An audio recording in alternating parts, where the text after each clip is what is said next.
Hello everyone, मैं हूं मुही अहमद और मैं यहां सुनराज पे काम करता हूं as an after sales manager. इन वीडियोस के अलावा सबसे ज़्यादा जो मेरा टाइम स्पेंड इधर होता है वो होता है सर्विस सेंटर के अंदर, कि जहां पे हम मल्टीपल वॉचेस रिसीव करते हैं फॉर सर्विसेज, सेल रिप्लेसमेंट और इस तरह के रिपेयर्स वगैरह। और अच्छी खासी वॉचेस जो हमारे पास रिसीव होती हैं वो इस तरीके से डैमेज होती हैं कि अगर आप थोड़ी बहुत भी केयर करें तो उस डैमेजेस से बचाया जा सकता है। और नॉर्मली मैं अपने क्लाइंट्स को जो है इस तरीके से बेसिक इन्फॉर्मेशन देता हूँ कि वो किस तरीके से जो है अपनी वॉचेस जो है सेव कर सकते हैं।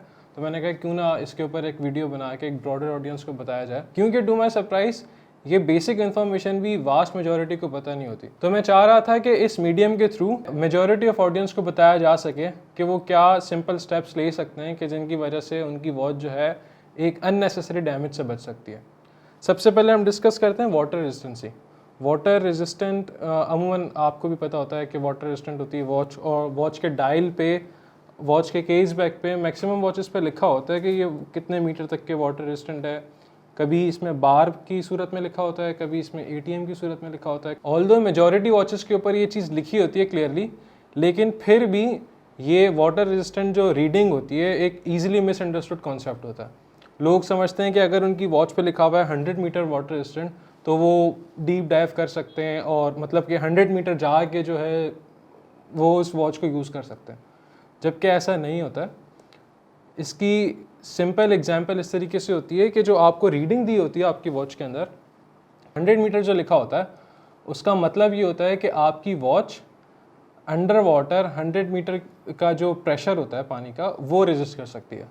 इसका ये कतई मतलब नहीं है कि आप अंदर डीप डाइव कर सकें उस वॉच के साथ। मैं आपको एक चार्ट के थ्रू बता देता हूँ जो कि एक एक्चुअल रिप्रेजेंटेशन है कि अगर आपकी वॉच की 30 मीटर वाटर रेजिस्टेंट है तो आप क्या एक्टिविटीज़ कर सकते हैं, 50 मीटर है तो क्या एक्टिविटीज़ कर सकते हैं, 100 मीटर है क्या एक्टिविटीज़ कर सकते हैं। तो ये चार्ट एक बेसिक एक ईजी अंडरस्टैंडिंग के लिए आप जो है इसको अपनी वॉच के साथ देख सकते हैं कि आपकी वॉच कितनी केपेबल है। वाटर रेजिस्टेंट समझने के बाद भी कुछ स्टेप्स होते हैं कि जो आपको लेने चाहिए। For example, even though let's say कि आपकी वॉच 100 मीटर वाटर रेजिस्टेंट है, आपने देखा कि वो सूटेबल है एक नॉर्मल, अगर आप स्विमिंग पूल में जाते हैं तो आप बिल्कुल उसको ईजिली पहन सकते हैं, लेकिन आपको उसके साथ उसका स्ट्रैप देखना चाहिए।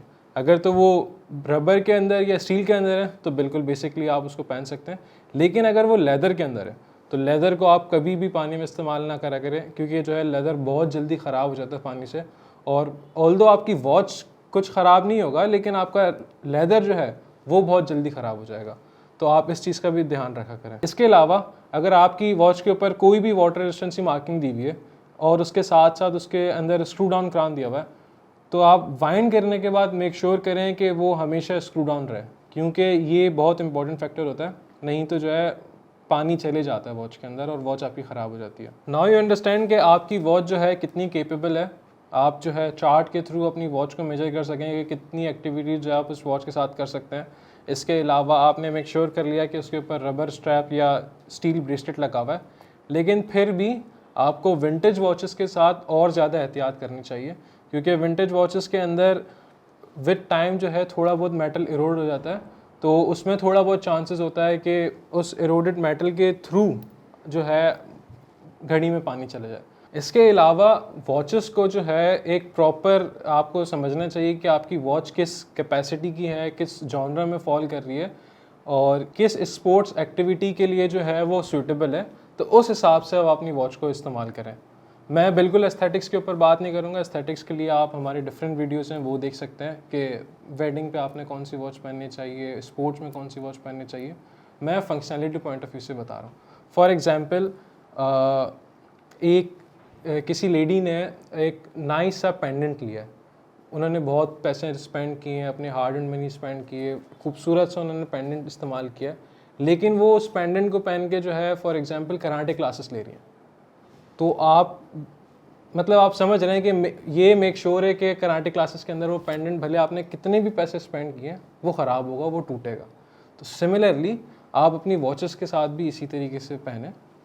आपने एक वॉच के ऊपर अच्छे खासे पैसे स्पेंड किए, आप उससे एक्सपेक्ट नहीं कर सकते ड्रेस वॉच से कि वो जो है रोबस्ट एक्टिविटीज़ में आपका साथ दे। तो इसीलिए आप जो है ड्रेस वॉचेस को पहन के, for example automatic watches, dress watches को पहन के आप क्रिकेट खेलने चले गए, तो इसमें हाई चांसेस हैं कि आपकी वॉच जो है वो ख़राब होगी, क्योंकि वो एक उसमें इतनी ज़्यादा शॉक रेजिस्टेंस नहीं होती ड्रेस वॉचेस के अंदर, वो एक डिफरेंट पर्पस के लिए इस्तेमाल होती है, उसकी एक डिफरेंट रेजिस्टेंस होती है। तो इसी तरह आप जो है अपनी वॉच को अंडरस्टैंड करके उसको एक प्रॉपर जगह पे इस्तेमाल करें। और इससे और ये ज़्यादातर मिस्टेक वो लोग करते हैं कि जिनके पास एक सिंगल वॉच है, कि वो सिंगल वॉच को पहन के क्रिकेट खेलते हैं, उसको वेडिंग में इस्तेमाल करते हैं, उसको जो है स्पोर्ट्स एक्टिविटीज़ में इस्तेमाल करते हैं। तो ये ज़्यादातर प्रॉब्लम जो है उन लोगों के साथ होती है। तो आप अपनी वॉच को अंडरस्टैंड करें और उन एक्टिविटीज़ से जो है अवॉइड करेंगे जिससे उसको डैमेज। इसके अलावा सबसे कॉमन मिस्टेक जो मैं सर्विस सेंटर में देखता हूँ, जो कि उनको कुछ स्पेशल ओकेजन्स पे मिलती हैं और कुछ वॉचेस जो हैं उनके स्टाइल के मुताबिक नहीं होती, वो उनको डेली ड्रिवन के तौर पे यूज़ नहीं करते, या वो बहुत ही कोई ज़्यादा ड्रेसी वॉचेस होती हैं। तो उसके साथ ज़्यादातर मिस्टेक क्या होती है कि लोग उसको अपने ड्रॉर्स में रख देते हैं और फिर जब उसका एक लाइफ स्पैन ख़त्म होता है सेल का, उसके बाद वो सेल लीक हो जाता है। वो भी एक कॉमन डैमेज आता है कि जो एक बेसिक सी एहतियात के थ्रू आप उसको अवॉइड कर सकते हैं। आप टाइमली जो है उसका सेल रिप्लेस करवाएं आप जब देखते हैं कि आपकी वॉच जो है बंद हो गई है, या तो अगर आप उसको इतना ज़्यादा रेगुलरली नहीं पहनते तो एटलीस्ट अपने वॉच मेकर्स के पास जाके उसका सेल रिप्लेस करवा दें ताकि उसमें लीकेज वाली जो है प्रॉब्लम्स ना आए। सिमिलरली ऑटोमेटिक वॉचेस के साथ आप जो है उसको एक टाइमली जो है उसको सर्विस करवाएं अगर आप उसको पहनते हैं रेगुलरली।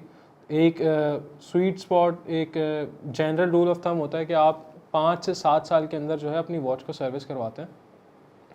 इसका रीज़न ये होता है कि इसमें जो सिंथेटिक ऑयल्स होते हैं वो ड्राई हो जाते हैं, और जब ऑयल्स ड्राई हो जाते हैं उसमें एक फ्रिक्शन क्रिएट होती है जिससे स्टार्ट में पहले आप अपनी घड़ी का टाइम लूज़ करते हैं, और अगर आप उसको टाइमली सर्विस ना करवाएं और उसको पहने रहें तो उसमें वेयर एंड टेयर स्टार्ट हो जाती है।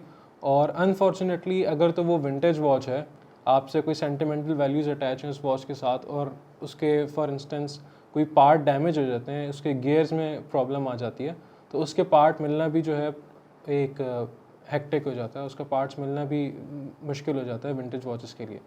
तो ये जो है प्रॉब्लम आप इजीली अवॉइड कर सकते हैं। तो ये कुछ बेसिक स्टेप्स थे कि जो नॉर्मली मैं अपने क्लाइंट्स के बताता हूँ कि जो मेरे पास विंटेज ओमेगा लेके आते हैं कि जिसमें सेल लीकेज की प्रॉब्लम आती है, कोई विंटेज वॉचेस लेके आते हैं जो रेगुलरली सर्विस नहीं हुई थी, तो ये मैं उनको बताता हूँ। तो इस मीडियम के थ्रू मैंने कोशिश की कि एक ब्रॉडर ऑडियंस को जो है ये चीज़ें बताई जा सकें, तो ताकि आप भी अपनी वॉचेस देखें। अगर आपको कोई स्पेशल ओकेजन पे वॉच मिली है, आपके पेरेंट्स को कोई वॉच मिली है कि जो आपके किसी ड्रॉर्स में पड़ी है, आप बिल्कुल उसको देखें और इस तरह के अननेसेसरी डैमेजेस से अवॉइड करें। और अगर आप उसको नहीं पहनते तो इंस्टेंटली आप अपने वॉच मेकर के पास जाके एटलीस्ट उसका सेल रिमूव करवाएं। इसके अलावा अगर आप कुछ और वीडियोस देखना चाहते हैं और कुछ और अगर आपको वॉच केयर रिलेटेड वीडियोस चाहिए तो आप बिल्कुल हमें कमेंट सेक्शन में बताएं। Will try to make videos on those as well. This is Muhi Ahmad. अल्लाह हाफिज़।